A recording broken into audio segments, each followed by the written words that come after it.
Hi, in this tutorial I'm going to show you one really simple method to insert table in WordPad. So if you would like to do it, you need to type here plus from your keyboard, then you need to type minus, minus and plus again, and then you need to press enter. So in this way you can insert here one column table, but if you would like to insert more columns, you need to undo change by clicking on this one icon or by using shortcut from your keyboard Ctrl Z. So now if you would like to add another column, you need to type minus and plus, because every minus and plus here will add you one more column.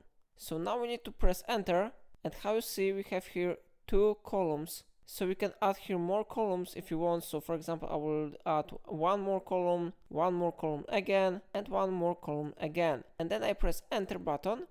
And how you see we have here 5 columns. Okay, but if you would like to add another rows, you need to select all columns, and then you need to click right mouse button here. You need to click copy. You need to click under the columns, and you need to click right mouse button here again, and you need to click paste.